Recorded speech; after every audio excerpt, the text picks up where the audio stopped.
All right, making this quick. We got a client, 20 minutes, so we gotta make it fucking short, snappy, and sweet. But let's talk for a minute about the essence of true health. What is that for you?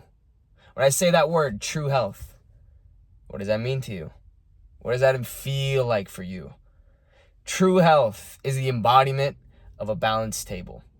When I'm working with my clients, I like to utilize the analogy of your health is a tabletop. And each leg of that table is another foundation of your well-being. We have our spiritual well-being, we have our physical well-being, we have our mental well-being. And then from deeper layers of that, the supporting systems of those branches, we have our nutrition, we have our sleep, we have our movement. And then even deeper than that, we have our strength training, our conditioning, our mobility. We have our relationships with our friends and our family and of God, of great spirit, whatever word you want to utilize to fill in that blank. But there must be a connection to a source higher than you, because a void connection of that is a life that is truly never going to be fulfilled, in my personal viewpoint.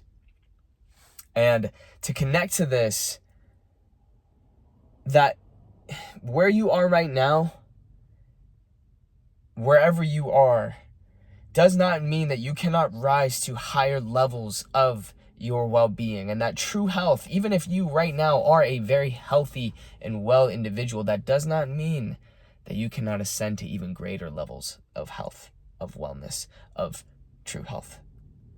There is always going to be ebbs and flows. Your tabletop, excuse me, is never going to be completely balanced. It's always going to be a little rocky. But for the most part, we want it to be flat enough to where we can eat some bowls of soup or cereal or something. Get some, it's not really healthy, but get some Captain Crunch up in that shit and eat that up. And so, what does that look like for you? What would be the embodiment of you in your highest form? How would you move? Right? What would your daily movement practice be like? Does it involve strength training, which it should? Does it involve mobility training, which it should? Right? How are you structuring these things? Does it involve conditioning, which it should? Around some degree of how often are you doing these practices? What does it look like for your relationships? What kind of quality relationships? What kind of people are in your life, are supporting you in your journey? And what kind of people do you want to support while they are on theirs? What type of reciprocal loving energy do you want to exchange with other humans? What kind of animals do you want to have in your life? What kind of food do you want to be nourishing your sacred vessel with? These are all these different layers that when it comes down to true health is how we start to tackle and embrace them. And there isn't necessarily a right way. There are key tenets that I believe should be part of it. Like when I was joking earlier about the strength training and the conditioning and the mobility, like there should be some form of external load being placed on the body of some kind in our weekly movement practice. There should be some type of practice that brings the heart rate up so that we are working on our cardiovascular system. There should be time throughout the week that is spent with loved ones to share and laugh and dance and be little fucking goofy goobers with. There should be quality sound nutrition on our plate regularly so that we are recovering and healing and turning these quality nutrients into the physical form that we embody. Because we are not only what we consume on a physical level, but we are what we consume on a mental and spiritual plane. The media that we consume, the music that we listen to. Music is, quick little side note, dude, music is crazy. If you're not paying attention to the type of music you're listening to, now mind you, like, it's fun to get down to some ignorant shit sometimes, but like, if you're just mindlessly listening to music and you're not paying attention to the words that they're saying and you're singing these words, you are chanting mantras.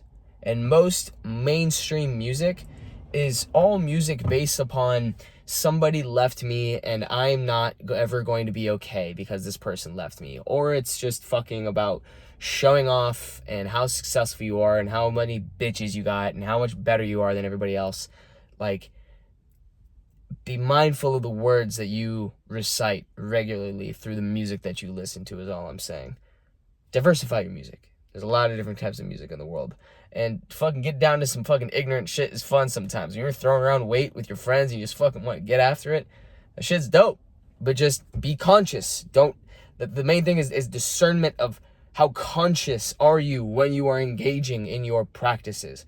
I think that is the blanketed element of over everything, is how conscious are you in your actions?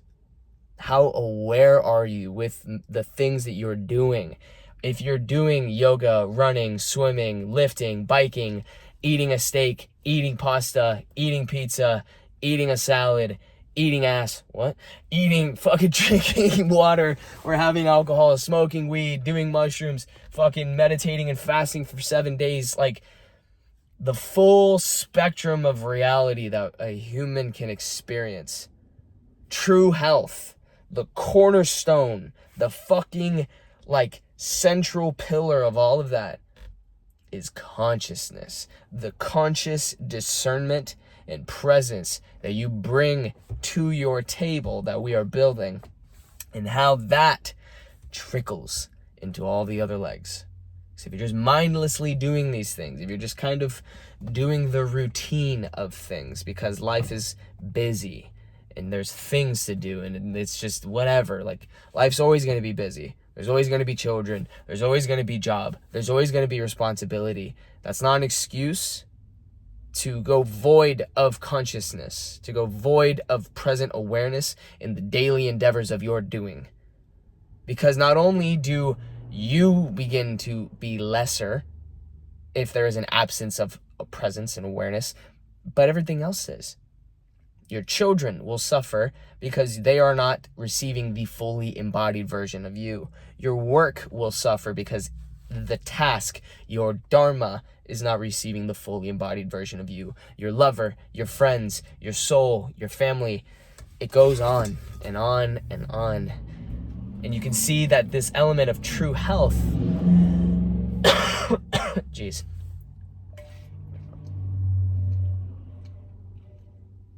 Sorry, y'all. Getting really fucking passionate. It's making my throat a little horsey. The presence that we lead with and the passion in which we do things, that is the difference above all else. Fuck, man. Even if you're eating a Big Mac, I hope you're not, but even if you are, eat it with full presence, fully locked in on every bite, as much as you can. I'm not perfect either. There's times when I just fucking check out and I'm watching a video, I'm watching a movie, and I'm just eating, right? But that's a different thing than when your default mode is to be very present with what you're doing. And it's hard. It takes practice. A lot of the stuff that I'm saying too, like there's areas of my tabletop that aren't perfect. There's been years of my life, dude, when I was 15 years old, I'm 27 right now as I'm recording this. When I was 15, I was shooting up meth and heroin and fucking smoking crack and fucking blowing coke. I've had foul things in my body. I've done weird things.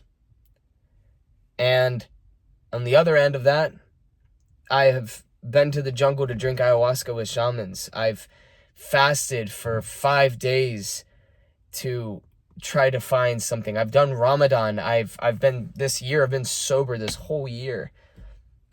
I stopped doing those hardcore drugs when I was like 16. It was from like 15 to 16 where I was just experimenting with a lot of crazy substance, and that's a story for another time.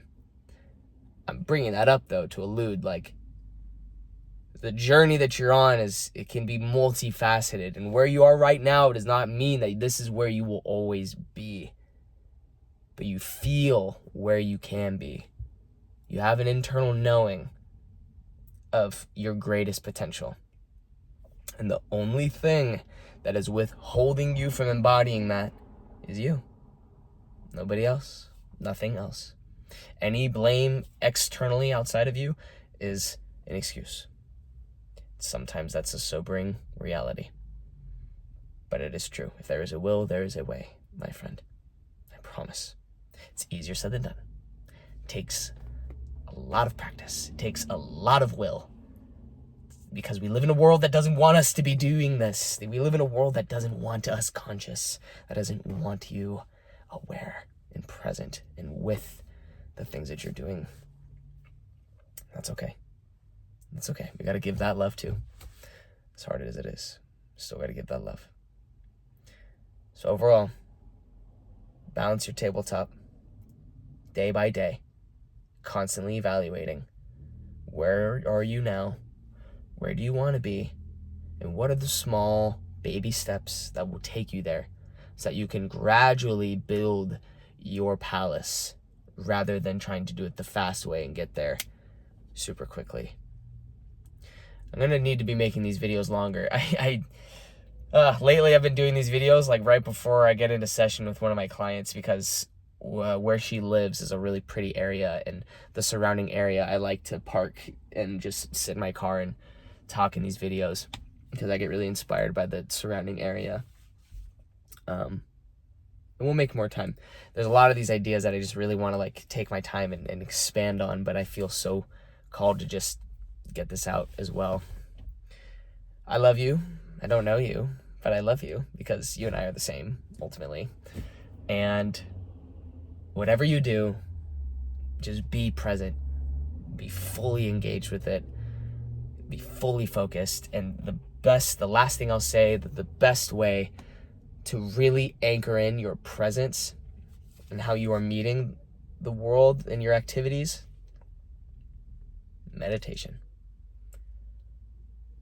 Engage in a regular and consistent practice of sitting with yourself in silence, learning how to return the drifting, fluttering mind back to the center moment, focusing on the point between your brows, your third eye, focusing on your breathing patterns, connecting in with your heart space, feeling your body, returning every day, multiple times a day even. And eventually, it just bleeds itself into your life, into the littlest things that you do. And you can do it right now. Me speaking, pay attention to the tips of your fingers. Don't look at them, but feel them. Feel the vibration at the very tips of your being in your fingers. You can feel that. Now take a moment and close your eyes and feel your breath.